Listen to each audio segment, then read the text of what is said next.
Bara niko hapa kwa ajili ya kuhakikisha kwamba tunamzungumzia moja kati ya mchezaji ambaye yuko kwa mkopo kwenye ardhi ya Tanzania. Huyu si mwingine, namzungumzia mchezaji wa kikosi cha Wydad Casablanca ya Morocco ambaye ni raia wa Tanzania, Selemani Mwalimu Gomez, moja kati ya mchezaji ambaye ni mshambuliaji ambaye yupo kwenye kikosi yupo pale kwenye kikosi cha wekundu wa Msimbazi Simba, na mwamba amekuwa na kiwango bora sana. Sasa Simba walimchukua mchezaji huyu kwa mkopo.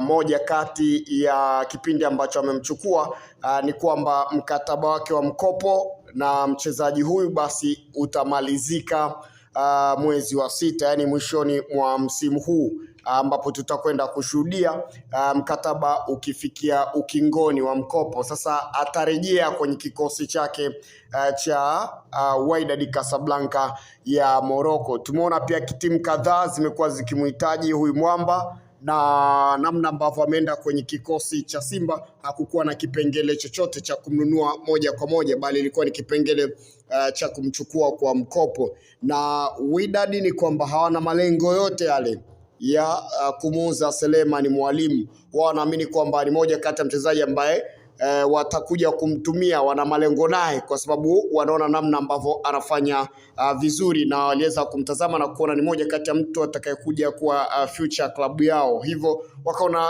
ni bora kumtoa kwa mkopo tu pekee na si kumuuza mchezaji huyu, na wala hawana mpango wowote ule wa kuweza kufanya biashara ya kumuuza Selemani Mwalimu Gomez. Sasa mambo ni mengi sana, na kuelekea pia kwenye msimu mpya basi Simba hawatakuwa na Selemani Mwalimu, labda endapo kama kuna mchakato mwingine unaweza ukafanyika wa kuendelea kusalia hapo kwa mkopo, kama Wydad wenyewe wataridhia, lakini pia kama Simba wao pia watakuwa tayari kutoa kitita ambacho Wydad watakitaka ili mchezaji huyo aendelee kubaki hapo kwa mkopo. Lakini kwa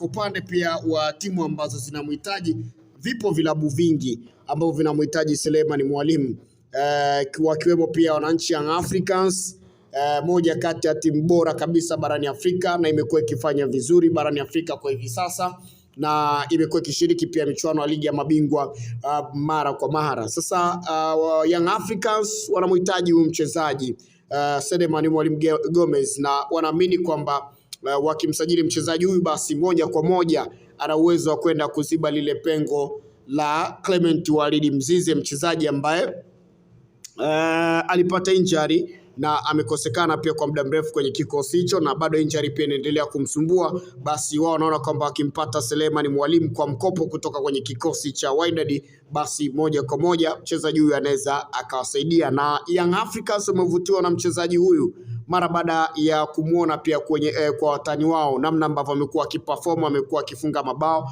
na wanaamini kwa namna ambavyo Young Africans inatengeneza nafasi, wakimpata mchezaji huyu basi anaweza akawasaidia kwa ukubwa haswa. Sasa tetesi za sajili zimekuwa ni nyingi sana kuhusiana na Selemani Mwalimu Gomez kwenda kwenye kikosi cha wananchi Young Africans. Hii inawezekana vizuri, manake si mali ya Simba Sports Club bali ni mali ya Wydad Casablanca. Wao wenyewe ndio watakaoamua kwamba mchezaji aende kukipiga katika timu gani kwa mkopo, kwa sababu hawana mpango wa kumuuza mchezaji huyu. Sasa kwa taarifa ambazo niko nazo kwa upande wa wananchi Young Africans tayari wameandaa ofa nzuri kabisa kwenda Wydad, na wameandaa ofa ya $50,000 ambayo wanaamini kwamba hii wakitoa basi wana uwezo wa kumpata Selemani Mwalimu Gomez na timu yake ajiunga nao vizuri kabisa, tayari kwa ajili ya msimu wa mwaka 2026-27. Selemani Mwalimu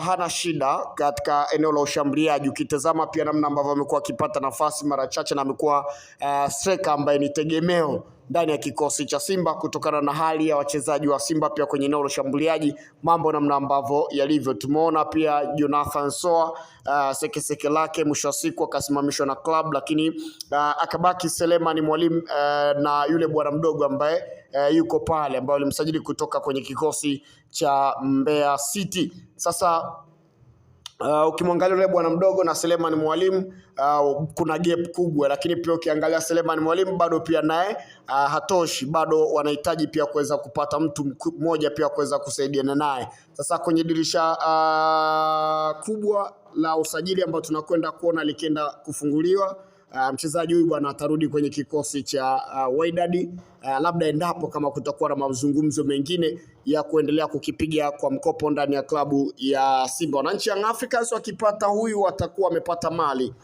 japokuwa kwenye ile eneo lao kuna wachezaji wengi ambao wenye uwezo mzuri kwenye eneo la ushambuliaji. Sasa Selemani Mwalimu Gomez akiongezeka kwenye kikosi cha Young Africans, basi anakwenda kuongeza pia upana wa kikosi na ana uwezo pia kushine kulingana na namna ambavyo timu hiyo inatengeneza nafasi nyingi za mabao, namna ambavyo pia wamekuwa wakitengeneza mabao yao, mpango mkakati, kina Alan Okello, Maxim pia Nzingeli, Pedro Pacome, wana wachezaji wengi ambao wenye uwezo pia kutengeneza mabao, hivyo ana uwezo wa kufunga vizuri akienda kwenye kikosi hichi cha wananchi Young Africans. Bana, hiki ni kipindi cha usajili na sajili namna ambavyo zinavyokwenda, basi tunazidi kuona ushindani pia ukiwa mwingi, vilabu pia vikiendelea kupambana kwa ajili ya kupata saini ya baadhi ya wachezaji ambao wamekuwa wakiwavutia. Tumeona Young Africans kuna wachezaji wengi pia barani Afrika ambao wamekuwa wakihusishwa nao,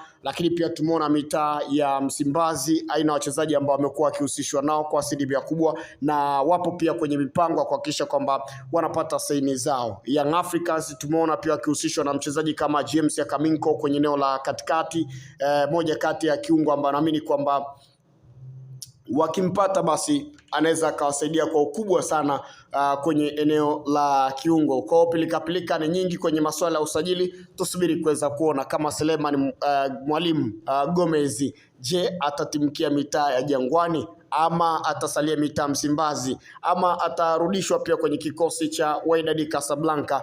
Yote pia yanawezekana. Bana, mimi ni Eric Keman, referee mwenye beji ya FIFA, endelea kutufuatilia vizuri. Bye bye.